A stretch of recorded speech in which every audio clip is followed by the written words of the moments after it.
ನಿಜಕ್ಕೂ ಆ ಜಲಾಶಯದ ಸುತ್ತಮುತ್ತ ಗಣಿಗಾರಿಕೆ ಮಾಡಲು ಪರವಾನಗಿ ಇದೆಯಾ? ಈ ಬಗ್ಗೆ ಸರ್ಕಾರ ಯಾಕೆ ಕ್ರಮ ಕೈಗೊಳ್ತಿಲ್ಲ? ಸಂಬಂಧಪಟ್ಟ ಅಧಿಕಾರಿಗಳ ಕಣ್ಣಾಮುಚ್ಚಾಲೆ ಆಟದ ರಹಸ್ಯ ಏನು? ಅದನ್ನ ಭೇದಿಸಿದ್ದು ನಮ್ಮ ಕ್ಯಾಮ್ರಾ.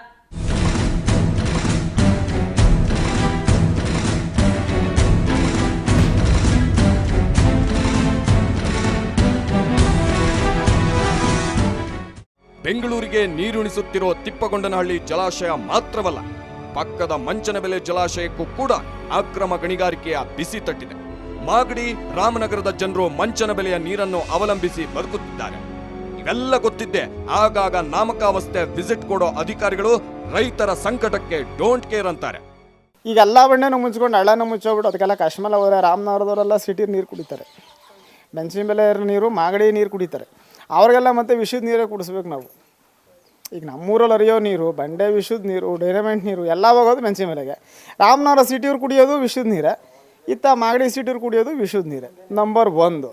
ಎರಡನೇದು, ಇಲ್ಲಿ ಅಲ್ಪ ಸ್ವಲ್ಪ ಎಲ್ಲ ಲೆವೆಟ್ ಕೃಷ್ಣಪ್ಪಗೆ ಮಾರ್ಬಿಟ್ಟು ಉಳಿಸ್ಕೊಂಡಿರೋ ಒಂದು 20-30 ಜನ ಅಲ್ಪ ಸ್ವಲ್ಪ ಸರ್ವ್ಸ್ ಮನೆಗಾಗಲಿ ರಾಗಿಗೆ ಅಂತ ಈ ಧೂಳು ಡಸ್ಟು ಬಂದು ಕುಂತ್ಕೊಂಡು 480 ಕ್ರಷರ್ ದಿನ ಬಂಡೆ ಬಂದರೆ ಒಂದೊಂದು ಎಕರೆ ಮಾಡಿಕೊಂಡು ಜೀವನ ಮಾಡೋಕ್ಕಾಗತ್ತಾ? ಸರ್ಕಾರ ಅಥವಾ ಯಾರು ನಮ್ಮ ಜನಗಳಿಗೆ ಇದಕ್ಕೆ ಯಾವುದನ್ನ ಒಂದು ಮಾನ್ಯತೆ ಕೊಟ್ಟೋ, ಒಂದು ಅವಕಾಶ ಕೊಟ್ಟೋ, ಏನಪ್ಪ ಕೇಳಿ ಯಾರು ಮಾಡಿಲ್ಲ.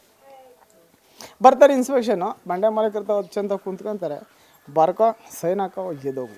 ಅಸಲಿಗೆ ಕೋರ್ಟ್ ಆದೇಶದ ಪ್ರಕಾರ ಕಂದಾಯ ಭೂಮಿ, ಹಿನ್ನೀರು ಪ್ರದೇಶ, ಫಾರೆಸ್ಟ್ಗೆ ಸಂಬಂಧಿಸಿದ ಜಾಗದಿಂದ 2 ಕಿಲೋಮೀಟರ್ ಅಂತರ ಕಾಯ್ದುಕೊಂಡಿರೋ ಪ್ರದೇಶದಲ್ಲಿ ಗಣಿಗಾರಿಕೆಗೆ ಪರವಾನಗಿ ಇದೆ. ಅಂತಹ ಪ್ರದೇಶವನ್ನ ಸೇಫ್ ಝೋನ್ ಎಂದು ಕರೆಯುತ್ತಾರೆ. ಆದ್ರೆ ಮಾದಪಟ್ಟಣ, ಹುಲುವನಹಳ್ಳಿ, ತಿಪ್ಪಗೊಂಡನಹಳ್ಳಿ ಜಲಾಶಯದ ಆಸುಪಾಸಿನಲ್ಲೇ ಅಕ್ರಮ ಗಣಿಗಾರಿಕೆ ನಡೀತಾ ಇದೆ. ಇದು ಎಷ್ಟರ ಮಟ್ಟಿಗೆ ಅಪಾಯಕಾರಿ ಅಂದ್ರೆ ಒಂದು ದಿನ ತಿಪ್ಪಗೊಂಡನಹಳ್ಳಿ ಡ್ಯಾಂ ಬಿರುಕು ಬಿಡುವ ಸಾಧ್ಯತೆಯೂ ಇದೆ.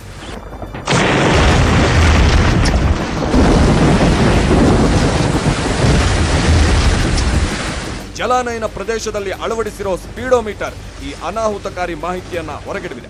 ಈ ಭಾಗದಲ್ಲಿ ಸೇಫ್ ಅರ್ಜುನ್ ಮಾಡಬೇಕು ಅಂದರೆ ಕೆಲವು ಆದೇಶ ಇದಿದೆ. ಸುಪ್ರೀಂ ಕೋರ್ಟ್ ಮತ್ತು ಹೈಕೋರ್ಟ್ ಆದೇಶ ಪ್ರಕಾರ ಬಂದು ಒಂದು ಕಂದಾಯ ಭೂಮಿಯಿಂದ 1 ಕಿಲೋಮೀಟರ್ ಡಿಸ್ಟೆನ್ಸ್ ಇರಬೇಕು ಅಂತ, ಪ್ಲಸ್ ಜಲಾಶಯದಿಂದ 2 ಕಿಲೋಮೀಟ್ರು, ಫಾರೆಸ್ಟಿಂದ 1 ಕಿಲೋಮೀಟ್ರು, ಹಾಗೆ ಗ್ರಾಮದಿಂದ ಜನವಸತಿ ಪ್ರದೇಶದಿಂದ 1 ಕಿಲೋಮೀಟ್ರು, ಈ ಥರ ಡಿಸ್ಟೆನ್ಸ್ನ ಬಂದು ಇರೋವಂಥ ಪ್ರದೇಶದಲ್ಲಿ ಕಲ್ಲುಗಣಿ ಗುತ್ತಿಗೆಗೆ ಸೇಫ್ ಅರ್ಜುನ್ ಗುರುತಿಸ್ಕೊಡ್ಬೇಕು ಅಂತ ಹೇಳ್ಬಿಟ್ಟು ಹೈಕೋರ್ಟು ಮತ್ತು ಸುಪ್ರೀಂ ಕೋರ್ಟ್ ಆದೇಶ ಮಾಡಿರೋದು. ಆದರೆ ಇಲ್ಲಿ ನಡೆದಿರೋದೇನು ಅಂದರೆ, ಇಲ್ಲಿ ಯಾವುದೇ ಥರದಲ್ಲಿ 1 ಕಿಲೋಮೀಟ್ರ್ ಗ್ರಾಮದಿಂದ ಡಿಸ್ಟೆನ್ಸ್ ಆಗಲಿ ಇಲ್ಲ, ಮತ್ತು ಫಾರೆಸ್ಟಿಂದ ಆಗಲೂ ಇಲ್ಲ, ಕಂದಾಯ ಭೂಮಿಯಿಂದಂತೂ ಕಂಪ್ಲೀಟ್ ಇಲ್ಲ. ಆದ್ರೂ ಇಲ್ಲಿ ಜಿಲ್ಲಾಧಿಕಾರಿಯವರು ಮತ್ತು ಇಲ್ಲಿನ ಪರಿಸರ ಮಾಲಿನ್ಯ ಅಧಿಕಾರಿಗಳು ಯಾವ ರೀತಿ ಇಲ್ಲಿ ಸೇಫ್ ಅರ್ಜುನ್ ಅಂತ ಹೇಳ್ಬಿಟ್ಟು ಘೋಷಣೆ ಮಾಡ್ತಾ ಇದ್ದಾರೆ ಅಂತ ನಮ್ಗೆ ಗೊತ್ತಿಲ್ಲ. ಮಾದಪಟ್ಟಣ, ಸೂಲಿಬಾರ, ಹುಲುವೇನಹಳ್ಳಿ ಹಿನ್ನೀರು ಪ್ರದೇಶಕ್ಕೆ ಒಳಪಡುತ್ತವೆ. ಅಲ್ಲಿ ಗಣಿಗಾರಿಕೆ ಮಾಡಬಾರದು. ಗಣಿಗಾರಿಕೆಯಿಂದ ಉತ್ಪತ್ತಿಯಾಗೋ ಧೂಳು, ರಾಸಾಯನಿಕಗಳು ತೊರೆಗಳ ಮೂಲಕ ಜಲಾಶಯವನ್ನು ಸೇರುತ್ತಿವೆ. ಇದರಿಂದ ಜಲಮೂಲಕ್ಕೆ ಧಕ್ಕೆಯಾಗುತ್ತೆ ಅಂತ 2002-2003 ಎ.ಟಿ. ರಾಮಸ್ವಾಮಿ ವರದಿಯಲ್ಲಿ ಉಲ್ಲೇಖಿಸಲಾಗಿತ್ತು. ಆದ್ರೆ ಕಾಲಕ್ರಮೇಣ ಗಣಿ ಮತ್ತು ಭೂಮಾಪನ ಇಲಾಖೆ, ಪರಿಸರ ಮಾಲಿನ್ಯ ಇಲಾಖೆ ಈ ಪ್ರದೇಶದಲ್ಲಿ ಗಣಿಗಾರಿಕೆ ನಡೆಸಬಹುದು, ಅಪಾಯವಿಲ್ಲ, ತಿಪ್ಪಗೊಂಡನಹಳ್ಳಿ ಜಲಾಶಯದ ಸುತ್ತಳತೆ ಪ್ರದೇಶ ಮಾತ್ರ ಹಿನ್ನೀರು ಪ್ರದೇಶಕ್ಕೆ ಒಳಪಡುತ್ತವೆ ಅಂತ ಕ್ಲೀನ್ ಚಿಟ್ ನೀಡಿತು. ಆ ಮೂಲಕ ಬಂಡೆ ಮಾಲೀಕರ ಬೆಂಬಲಕ್ಕೆ ನಿಂತು ಬಿಟ್ಟಿದೆ. ಗಣಿಗಾರಿಕೆಯಿಂದ ಇವತ್ತು ಜಲಾಶಯಕ್ಕೆ ಏನು ತೊಂದರೆ ಆಗ್ತದೆ ಅಂದರೆ, ಡ್ಯಾಮ್ ಬಂದು ಕ್ರಾಕ್ ಬೀಳುವಂಥ ಸನ್ನಿವೇಶಗಳು ಕಂಡುಬರುತ್ತೆ. ಎರಡನೇದೇನು ಅಂದರೆ, ಇಲ್ಲಿನಂಥ ತ್ಯಾಜ್ಯ ವಸ್ತುಗಳು ಅಂದರೆ ಬ್ಲಾಸ್ಟಿಂಗ್ಗೆ ಉಪಯೋಗಿಸುವಂಥ ಅಮೋನಿಯಂ ನೈಟ್ರೇಟು ಮತ್ತು ಪೊಟ್ಯಾಷಿಯಂ ಫ್ಲೋರೈಡ್ ಅಂತ ರಾಸಾಯನಿಕ ವಿಷಕಾರಿ ರಾಸಾಯನಿಕ ವಸ್ತುಗಳು ಈ ತೊರೆಗಳ ಮೂಲಕ ಇವತ್ತು ನೀವು ವಿಡಿಯೋ ಏನು ಮಾಡಿದ್ದೀರಾ, ಇವತ್ತು ಹಳ್ಳದ ಮೂಲಕ ಹೋಗಿ ಸಾಗಿ ಜಲಾಶಯನ ಸೇರುತ್ತೆ. ಜಲಾಶಯ ಸೇರೋದ್ರಿಂದ ನೀರು ಕಲುಷಿತಗೊಳ್ಳುತ್ತೆ. ಇದೇ ನೀರನ್ನ ಇವತ್ತು ಬೆಂಗಳೂರು, ಮಾಗಡಿ ಮತ್ತು ರಾಮನಗರಕ್ಕೆ ಕರ್ನಾಟಕ ಸರ್ಕಾರ ಜಲಮಂಡಳಿ ಒದಗಿಸ್ತಾ ಇದೆ. ಇವತ್ತು ಇದೇ ನೀರು, ಕಲುಷಿತ ನೀರು ಮತ್ತೆ ಇದೇ ಧೂಳು ಇದೇ ರೀತಿ ಮುಂದುವರ್ಕೊಂಡು ಹೋದ್ರೆ ಜಲಾಶಯ ಕಂಪ್ಲೀಟಾಗಿ ನಾಶ ಆಗುತ್ತೆ. ತಿಪ್ಪಗೊಂಡನಹಳ್ಳಿ ಹಾಗೂ ಮಂಚನಬೆಲೆ ಜಲಾಶಯ ಹಂತ ಹಂತವಾಗಿ ನಾಶವಾಗ್ತಿರೋದು ಅಲ್ಲಿ ನಡೆಯುತ್ತಿರೋ ಅಕ್ರಮ ಗಣಿಗಾರಿಕೆಯಿಂದ ಅನ್ನೋದ್ರಲ್ಲಿ ಯಾವುದೇ ಅನುಮಾನವಿಲ್ಲ. ಜೊತೆಗೆ ಹಳ್ಳಿ ಜನರ ಬದುಕು ದುರ್ಬರವಾಗುತ್ತಿದೆ. ಹೊಲ, ಮನೆಗಳು, ಮಕ್ಕಳು, ವಯಸ್ಸಾದವರು, ದನಕರುಗಳು ಎಲ್ಲರೂ ಗಣಿಗಾರಿಕೆಯಿಂದ ಪ್ರತಿನಿತ್ಯ ಅಪಾಯ ಎದುರಿಸುತ್ತಿದ್ದಾರೆ. ದನಕರುಗಳು ಓಡಾಡುವ ದಾರಿಯನ್ನೇ ರಸ್ತೆ ಮಾಡಿಕೊಂಡಿರುವ ಯಮರೂಪಿ ಲಾರಿಗಳಿಂದ ಅನೇಕ ದನಕರುಗಳು ಸತ್ತು ಹೋಗಿವೆ. ಕಾಕತಾಳೀಯವೆಂಬಂತೆ ನಮ್ಮ ತಂಡ ರಹಸ್ಯ ಕಾರ್ಯಾಚರಣೆಗೆ ಇಳಿದಿದ್ದಾಗಲೇ ಯಮರೂಪಿ ಲಾರಿ ಹಸುವೊಂದನ್ನ ಗುದ್ದಿ ಗಾಯ ಮಾಡಿತ್ತು. ದಾರಿನೇ ಇಲ್ಲ ಮುಖ್ಯ, ಆದ್ರೆ ದನ ಹೋಗೋ ದಾರಿ ಇದು ಮೊದಲು.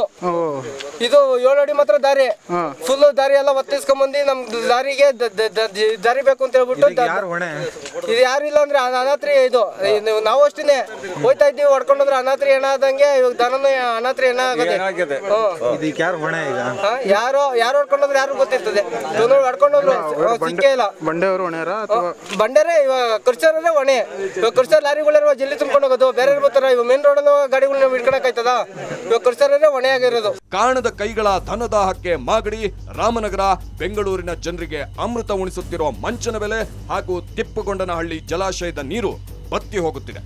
ಸೂಕ್ತ ತನಿಖೆ ನಡೆಸಿ ನೈಜ ವರದಿ ನೀಡಬೇಕಿದ್ದ ಅಧಿಕಾರಿಗಳು ಶಾಮೀಲಾಗಿದ್ದಾರೆ. ಸರ್ಕಾರ ಇನ್ನಾದ್ರೂ ಎಚ್ಚರ ವಹಿಸದಿದ್ರೆ ಮುಂದಿನ ದಿನಗಳಲ್ಲಿ ಹನಿ ಹನಿ ನೀರಿಗೂ ಹಾಹಾಕಾರ ಅನುಭವಿಸಬೇಕಾಗುತ್ತೆ. ಹಳ್ಳಿ ಜನರ ಸಾವು ನೋವುಗಳು ನಿರಂತರವಾಗಿ ಬಿಡುತ್ತೆ.